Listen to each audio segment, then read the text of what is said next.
throw that stuff on.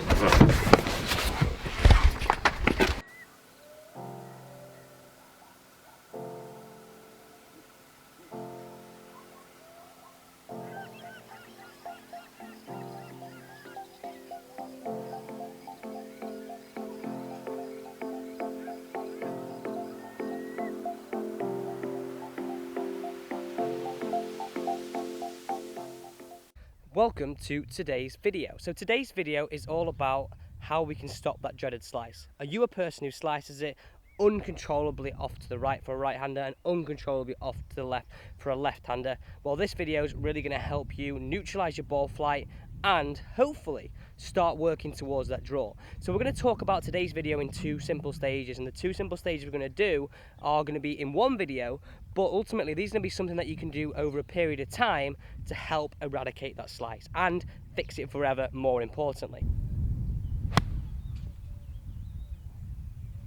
So if you're new to the channel, don't forget to smash that subscribe button. I bring you daily content, yes, daily content that's going to help you play better golf, enjoy your golf, challenges, vlogs, all your golfing needs. I know I always say that, but make sure you subscribe. And if you're already a subscriber, hit that bell notification too. Let's get into the reasons why you slice it and the two stages to eradicating it. So for me, the first stage of eradicating that slice is to understand what's actually happening down at the golf ball. So we're going to do this by establishing a ball to target line, and we're going to say that this blue line here is our ball to target line, so the target we're trying to hit this golf ball towards. Secondly, we've got the golf ball there. So firstly, what is happening with the club face? Because with the driver, this accounts for 85% of what happens to the ball flight. It's a combination of face and path which causes our curvature, but predominantly, or mainly, or all the time I should say, when we're hitting a slice, our face is pointing to the right of our ball to target line, to the right of our blue line. So if I categorise that as this motion, so always when we hit a slice, our face is pointing to the right of our blue line. Now we accompany that with a path that's travelling from out to in, so travelling from outside the blue line to inside the blue line for a right-handed player, and for a matter of fact a left-handed player. This will really cause a slice. So if we categorised a slice curvature as a face that was pointing to the right of our blue line and with a path that's travelling from outside the blue line to the left of the blue line for a right-handed player, this causes the ball to start left and finish way right of target. And in some cases we can almost sometimes see a bit of a push slice of this. If someone's got a bit more of a neutral path but a very, very open face, we can see a ball that starts roughly on target line and goes way off to the right. So again, we've got simple factors that are happening at impact. We've got a face that's pointing to the right, which we need to improve on, and we've got a path that's travelling from out to in. So they're the two main stages we're going to talk about today. We're firstly going to talk about how we can get a better face, so more control of the club face, and then we're going to get into how we can start then to control a better club path into the golf ball. First off, I see a lot of players that slice the golf ball is two things with the grip. One, it could be palmy. Two, it's predominantly very weak. So from the player's point of view, you could see no knuckles on your left hand if you had a weak grip with your left hand. And then if you're someone who classifies or has got a grip that's in the palm, we would really see that this grip is not in the bottom of the fingers, it's running through the middle of my hand here. It would look very similar to this. And a really good way to test this is if you hold the golf up into the air with your thumb and your first finger. If it falls out, we know we've got it in the palm.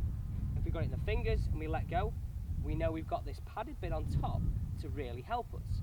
So first stage is to actually get the club into the fingers, and then we're going to really make sure that this grip is a little bit stronger.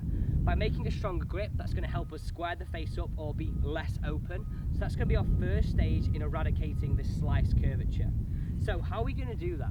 We're going to get this club into the base of the fingers, and the way I want you to do that is I want you to hold it up into the air, and I want you to get your fingers on. So we're going to put it where we get the fingers on. We're not going to put it straight into the palm because it wouldn't make sense to do that. I'm going to put it up into the air. I'm going to place my fingers on, so where this bottom of the glove and the finger part is, I place the fingers on, and then I'm going to bring the pad to the fingers. The pad to the fingers, I'm not going to roll it up in. The pad to the fingers. So straight away, this is going to feel stronger for you if you're a player who had it in the palm. But then what I want us to do is, I want us to shuffle, from the player's point of view, the grip over to the right.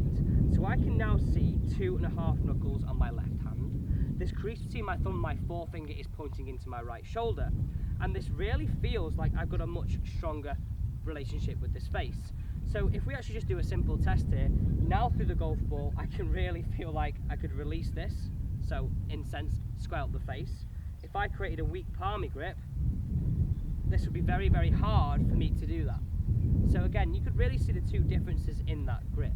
So first point of call is I want you to hold the club up into the air, bottom of the fingers, pad to the fingers, make sure we've got 2.5 knuckles in the left hand, and that's really going to give me a good, stronger grip with the left hand, which is going to help me create a squarer face or a less open face at impact. I then want to place my right hand on, whether that's interlock, overlap, whatever you kind of prefer, or even a baseball, but I want to feel as though the crease between my thumb and my forefinger points into my right shoulder. So the 2 points of call is that both creases point into the right shoulder. I can see 2.5 knuckles, and the final test, can we hold the golf club like so? Now we've done that, let's hit a shot away, and that's the first stage, and that's a really big change if you're someone who's had a very weak grip to create a stronger grip. So we're going to hit a few shots away, and then we're going to talk about how we can start to influence the club path.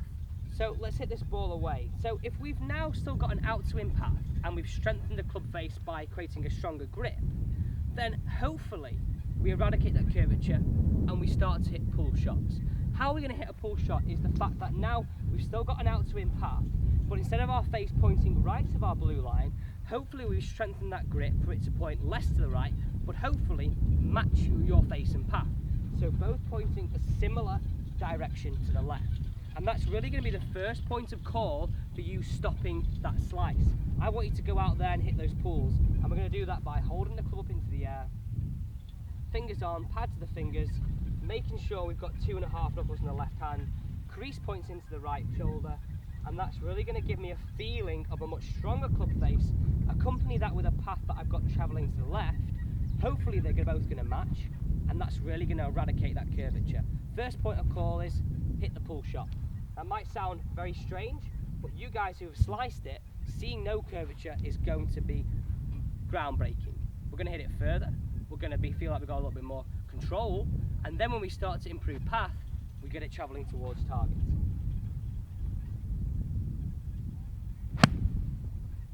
Good shot, just a pull off the left. No real curvature, so we've done the first thing. Stage number 1 complete. So by doing that, we know we've created a path that's still traveling to the left, but hopefully we've got a face that's more closely matching the path. Hopefully gonna give you less curvature, but ultimately that pull shot left the target. So we're gonna step into the next stage, which we're gonna imagine is over a few weeks' time, where we've had time to get used to the grip, a few practice sessions in, and this is how we're gonna really start to improve the club path, which hopefully will bring your ball flight from left to target towards target. But remember, the first point of call is to really neutralize that curvature. Into the second stage of this process. So we know with stage number 1, we've strengthened that grip, we've got a bit of a stronger grip where we can see 2.5 knuckles in the left hand, crease pointing into the right shoulder. So it's going to increase our ability to square up the club face. Remember, going from a weak grip, it reduces your ability to do that, so creating a bit of a stronger grip will reduce the fact of that face pointing to the right of target. So now we know we've still got a path that's travelling from out to in. How can we really affect that? Well, we don't want to get too complicated. We want to do something that's really going to be kind of a feeling and something we can apply on the range, but hopefully then take to the golf course. Because we know we can look at it in some detail, and I do videos on that, where we look at the swing in detail and how we can shallow the club and strengthen the face. But I want to make this one really simple today. I want to do this really, really simple. Place your golf club down on the ground, and whatever club you want to do it with, whether it be driver, iron, or hybrid, we can do this with all the clubs. So I've got 2 markers out of my bag here, 2 poker chips, and I'm going to place one which is on the outside, so roughly a club head back and a club head outside. And I'm going to put my club head just in front, and I'm going to place one now just inside. So now I've got one, a club head in front and a club head inside. So I've created a channel here. We can make this tighter, we can make this bigger, but what we're doing here is it's creating a feeling of our path travelling out to the right. So I want to categorise your swing now. Now we've got a stronger grip, and a swing that works back, under and round. I'm really trying to feel that we're moving through to target as we do this. So from the face-on perspective, we're making a move which is through towards target. It's not becoming very static, but then we're not creating a path now which is travelling along the poker chips we're trying to make one that's travelling through the poker chips to the right of our ball to target line. So if we go back to the start of the video and we categorise the slice of a path that's travelling from out to in, so left of our blue line, and a face that's pointing to the right. The first point of call was to neutralise the face. We did that by strengthening the grip. And now we're really trying to feel we make a move through the poker chips. So the first stage of doing this is just move your ball out of the way. Address it as if your ball was in the middle of the poker chips. Nice strong grip now. We're going to try and feel as though we work through the poker chips. And I would really over-exaggerate the feeling of this club working into out. Because if I over-exaggerate that in a practice shot, hopefully we'll find that halfway barrier between where we were, where we want to be, and then we get in that middle ground. So after a few practice shots, place the ball in, and now I want you to imagine, we're really going to try and over-exaggerate it. I want you to almost create a hook. That is the swing we're going to try and create. So a ball that starts to the right and a ball that finishes to the left. In reality, we're probably not going to create that, but if we can go to the opposite end of the spectrum, away from that slice and start overdrawing it, I think we'll all be in a happy place there. Because then we can start to learn to rein that in too. So, club up, fingers on, pad to the fingers, make sure we've got 2.5 knuckles, really feeling as though we get the path travelling to the right, through the poker chips. There we go, a little bit of an overdraw, but the complete opposite ball flight to a slice. And like I said, you can bring these in, make this little pathway narrower for a more advanced player, but ultimately we're learning 2 stages to stop this slice. Firstly, eradicate the curvature with a stronger grip. If you're someone who's had a really weak grip, that's going to really just add to your slice curvature. So strengthen the grip, then start to learn and work in this club through the poker chips, travelling to the right of target now. So we're flipping those impact factors on its head and creating the complete opposite ones. So there you have it. You have my complete guide to stopping a slice. Now, I've done a few videos on this and there's several different ones, but this is my favourite. This is the most simple one that I've done. Firstly, make sure we've got a stronger grip, not a weak grip. I'm not saying we're creating a super strong grip, but we're getting away from a weak grip, creating it not in the palm, more in the fingers. And then we're going to imagine we're going to have a few weeks, done a few practice sessions, then we're going to start to improve our club path. Put the poker chips down and learn to start to travel that path to the right and not to the left of target. Along the poker chips, go through the poker chips. Thank you for watching. Don't forget to subscribe and see you tomorrow on Alex Elliott Golf.